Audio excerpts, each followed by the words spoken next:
खुशामदीद नाजरीन, आप देख रहे हैं हिंदुस्तान डेली के लिए मुमरा से हुसैन सुल्तान की विशेष रिपोर्ट। नाजरीन, मुमरा के जीवन बाग इलाके में आज सुबह 5 बजे के करीब तेज हवा और मूसलाधार बारिश के चलते एक 50 से 60 साल पुरानी बावड़ी जो कि जमीन में धंस गई। इस बावड़ी के धंसने के साथ साथ वहीं बावड़ी के करीब खड़ी एक एक्टिवा कंपनी की स्कूटी भी जमीन दोष हो गई। स्थानीय लोगों ने इस घटना की जानकारी मिलने के बाद फौरन मानपा और फायर ब्रिगेड कर्मचारियों से राब्ता किया। फायर ब्रिगेड दमकल गाड़ी मौके पर पहुंची और उसके बाद मानपा के अधिकारी भी वहां पहुंचे और इन लोगों ने मिलकर बावड़ी के आसपास के इलाके को सील कर लिया है। स्थानीय लोगों ने बताया कि यह बावड़ी काफी पुरानी थी और यहां से लोग पानी लेकर इस्तेमाल किया करते थे, लेकिन आज सुबह अचानक एक जोरदार आवाज आई और जब लोगों ने बाहर निकलकर झांका तो देखा कि ये बावड़ी जो है वो जमीन के अंदर धंस चुकी है और बिल्कुल पूरी तरह से जमीन के अंदर जा चुकी है। फिर इसके बाद स्थानीय लोगों ने आजू बाजू के इलाके का मुआयना किया, देखा कि किसी को जान व माल का कोई नुकसान तो नहीं हुआ, लेकिन पता ये चला कि किसी को जान का कोई नुकसान नहीं हुआ है, लेकिन माल के नुकसान के चलते एक एक्टिवा गाड़ी का नुकसान हुआ है।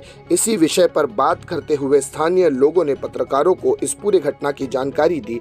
उसकी एक विशेष रिपोर्ट देखें आप अपनी स्क्रीन पर। ये सुबह 4:45 बजे बावड़ी की जो बाउंड्री थी स्लैब उसका अंदर गिर गया। उसके बाद उसके अंदर एक नई एक्टिवा गाड़ी भी गई और ये हादसा हुआ सुबह 4:45 बजे। और अभी फायर ब्रिगेड वाले पुलिस वाले वगैरह सब आके गए, सब देख के चले गए। ऐसे उन लोगों ने पानी खाली करने की कोशिश भी की, मोटर वगैरह लगाए, लेकिन पानी निकला नहीं। अभी दूसरी कोई मोटर वगैरह लगा के वो गाड़ी निकाले। बावड़ी इस्तेमाल होती थी या नहीं? नहीं, बावड़ी बंद, काफ़ी पुरानी 70-80 साल पुरानी बावड़ी है। भाई, जिस तरीके से यहाँ पे जो एरिया में और भी बाइक्स खड़ी थी, हाँ, तो इसी तरह की सब गाड़ियाँ यहाँ पे भी खड़ी थी? नहीं, वो एक ही बाइक ऐसी उसने लाके लगा दिया था। इस तरह लगा दिया। और बावड़ी के ऊपर क्या प्लास्टर वगैरह कुछ? बावड़ी के ऊपर स्लैब था और वो एंगल थे लगे हुए। वैसी बावड़ी मजबूत बनी हुई थी, ऐसा कोई ये नहीं था, लेकिन बारिश की वजह से वो ढह गई। अच्छा, बाजू में देखा जा रहा है ये मस्जिद भी पीछे है, हाँ, और उसके नीचे भी जगह हो गया है। हाँ, तो क्या मनपा प्रशासन ने खतरा वगैरह ये बताया? नहीं, ऐसा कुछ तो बताया नहीं, लेकिन उन्होंने ये बता दिए कि साइड से थोड़ा सा तुम आरसीसी का काम करा लो। तो अभी इसका क्या हल निकलेगा, कैसे बनाएंगे? अभी वो बावड़ी के बारे में सोचेंगे, बिल्डर बाहर गए हुए वो आएंगे तो उसके बाद में उनसे बात करके क्या करने का करेंगे, बनाएंगे। क्या कहेंगे, जीवन बाग इलाके में कुछ ज़मीन धंसने की कुछ घटना हुई, क्या कहेंगे? सुबह में यासीन भाई को इन्फॉर्मेशन मिली कि ऐसा हादसा हो गया है। तो यासीन भाई ने फायर ब्रिगेड को फ़ोन किया, टीएमसी को भी फ़ोन किया, तो उनके अधिकारी आए बाद में। फिर उन्होंने इसके रिगार्डिंग बहुत मेहनत करी। जो बाइक अंदर घुस गई है उसको निकालने के लिए, लेकिन वो निकल नहीं पाई अभी तक शायद।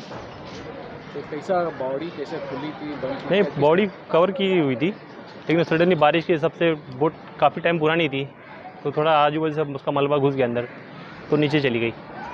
किसी को ऐसा चोट वोट लगने? नहीं, किसी को चोट लगने की कोई नहीं। अभी क्या कहा टीएमसी अधिकारियों ने, आके क्या कहा? अभी कोशिश कर रहे हो लोग, उसको इसका देखेंगे, भरनी वगैरह करके इसको बंद करने की कोशिश करेंगे लोग। बंद नहीं हुई अभी तक, बनाएंगे, अभी चल रहा है। यासीन भाई बात कर रहे हैं। देखा नाजरीन, ये थे स्थानीय लोग जिन्होंने इस पूरी घटना की जानकारी पत्रकारों को दी।